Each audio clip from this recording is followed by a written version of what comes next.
कही जाए तो अतिशयोक्ति नहीं, राममय संध्या की जाए कही जाए तो अतिशयोक्ति नहीं।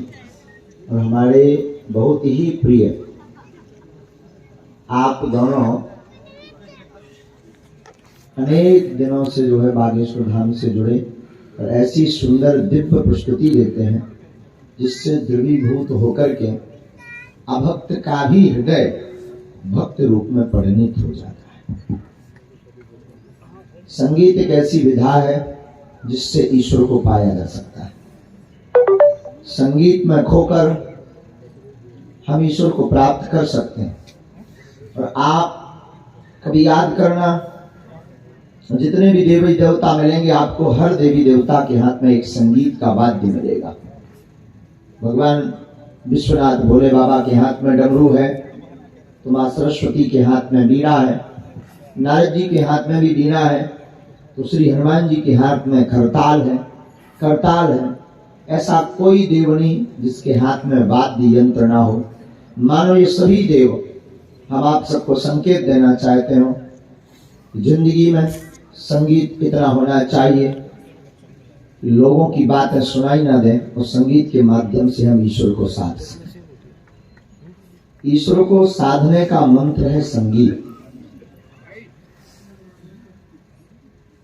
संगीत गायन के हिसाब से हम गाएंगे तो शायद उतना आनंद नहीं ले पाएंगे।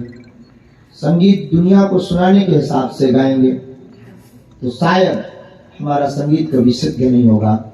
जिस दिन संगीत में राग हो या ना हो, परमात्मा के प्रति अनुराग आ जाता है, उसी दिन संगीत की विद्या और विधा सिद्ध हो जाती है।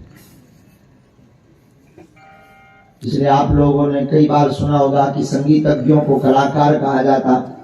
कलाकार का अर्थ होता है जो कला को आकार दे। और प्रातः काल हो या शाम, कुछ क्षण संगीत में गुजारने जरूर चाहिए। बहुत स्ट्रेस वाला व्यक्ति हो, किसी की जिंदगी में बहुत तनाव हो, उसको आप संगीत सुनाओ, उसका तनाव कम हो। और अपने अपने लेवल के हिसाब से गीत भी प्रिय लगते हैं लोगों को। भक्तों को भगवान के भजन जहां प्रिय लगते हैं, जो इलू इलू वाले होते हैं उन्हें विचित्र गाना प्रिय लगते हैं। और उसमें भी जो बहुत ज्यादा धक्का खा चुके फिर तो क्या कहना, उनको बेवफा वाला सुनाओ तो रो पड़ते हैं। उन्हें लगने लगता है कि शायद ये गीत हमारे लिए ही स्पेशल बनाया गया। अब उसमें इतना खो जाते हैं कि एक गीत को 50 बार कंटिन्यू सुनते हैं, repeat to repeat, repeat to repeat. अपने अपनी मन की भावना संगीत से व्यक्त की जा सकती है। जहां भक्त भाव के लोग होते हैं, मीराबाई के पद, सूरदास जी के पदावली, मौसम कौन कुटिल खल कामी, तुलसीदास जी की पदावली।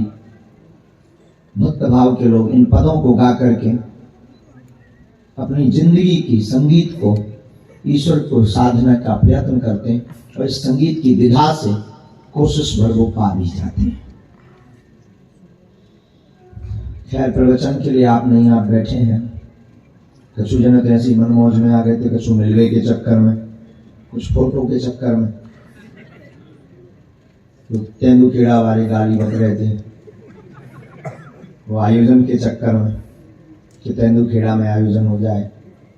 सब अपने अपने लिए पधारे हैं, लेकिन अब इस संध्या को संगीत के साथ अब दूसरी तरफ मोड़ते हैं 10 मिनट के लिए। आज से 2-4 दिन, जितने दिन भी बनेगा, 10-10 मिनट प्रश्नोत्तरी की चर्चा करते हैं।